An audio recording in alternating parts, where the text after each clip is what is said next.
السلام علیکم. ڈاکٹر مریم کا آپ سب کو سلام. جی آج ہم بات کریں گے ذہنی دباؤ یا سٹریس کے بارے میں. اول تو یہ سوال پیدا ہوتا ہے کہ ذہنی دباؤ یا سٹریس کیا ہے. سٹریس یا ذہنی دباؤ ہمارے جسم کا ایک نارمل رد عمل یا ریاکشن ہے جب ہمیں کسی مشکل صورتحال کا سامنا کرنا پڑتا ہے. تو یہ جسمانی بھی ہو سکتا ہے اور نفسیاتی بھی. تو یاد رکھنے والی بات اب یہ ہے کہ سٹریس ایک نارمل رد عمل ہے، یہ ایک فطری عمل ہے. ٹھیک ہے. اچھا جی، پھر ہم بات کرتے ہیں کہ ذہنی دباؤ میں کیا ہوتا ہے. تو سٹریس یا ذہنی دباؤ سے ہمارے جسم میں ایسے کیمیکلز یا ہارمونز ریلیز ہوتے ہیں جو کہ ہمیں ایک جنگ کی صورتحال کے لیے تیار کرتے ہیں. جنگ کی صورتحال مطلب یہ کہ ایک چیلنجنگ سچویشن ہو گئی اور ایک مشکل صورتحال کو نپٹنے کے لیے تیار کرتی ہے. ٹھیک ہے نا. تو یہ سٹریس میں جو کیمیکلز ریلیز ہوتے ہیں یہ ہمیں ہمارے جسم کو ذہنی طور پہ اور جسمانی طور پہ ایک فائٹ یا فلائٹ میکینزم کے لیے تیار کرتی ہے. ٹھیک ہے جی. تو اب یہ سوال پیدا ہوتا ہے کہ کیا ذہنی دباؤ انسان کے لیے مفید ہے؟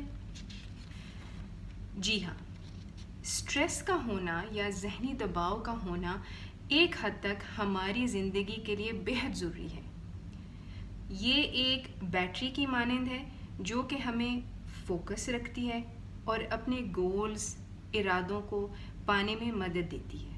دیکھیں، اگر ایک اسٹوڈنٹ کو ایگزام کی ٹینشن نہ ہو تو وہ اچھے طریقے سے ایگزام کی تیاری نہیں کر پاتا. یہ ایک موٹیویشن اور اچیومنٹ کے لیے نہایت ضروری چیز ہے. اگر انسان میں آگے بڑھنے کی صلاحیت ہو اور اسے اپنے ارادوں کو پانے کی جستجو ہو تو وہ بہت کچھ کر سکتا ہے.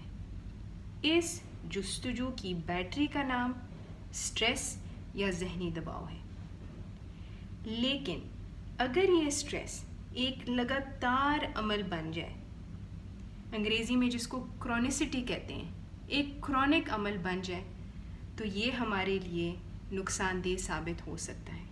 وہ اس طرح کہ جو پرفارمنس اب تک کم سٹریس کی وجہ سے بھرپور تھی وہ اب مسلسل ذہنی دباؤ کی وجہ سے فیلئر اور ناکامی میں تبدیل ہو جاتی ہے.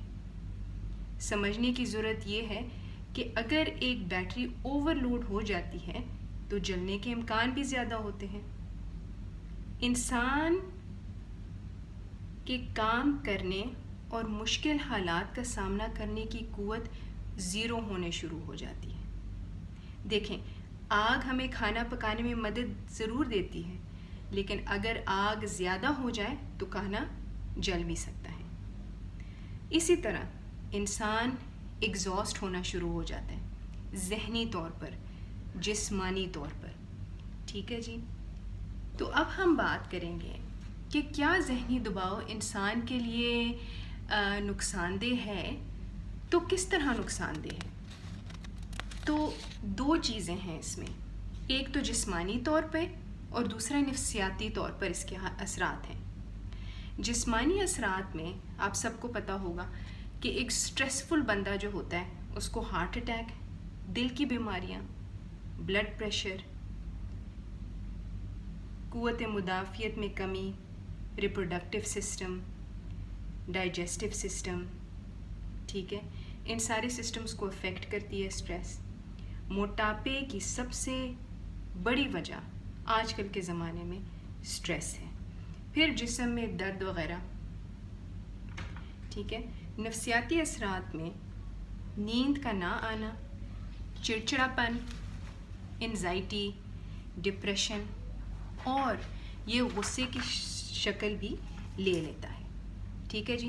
تو آج ہم نے سٹریس کے بارے میں یا ذہنی دباؤ کے بارے میں بہت اہم معلومات حاصل کی. اگلی دفعہ ہم بات کریں گے کہ اس سٹریس کو کیسے ڈیل کیا جائے. ٹھیک ہے. ڈاکٹر مریم کو اجازت دیں. اگر آپ کو میری یہ ویڈیو پسند آئے تو لائک، شیئر اور سبسکرائب کرنا نہ بھولیں. اللہ حافظ اور بہت بہت شکریہ.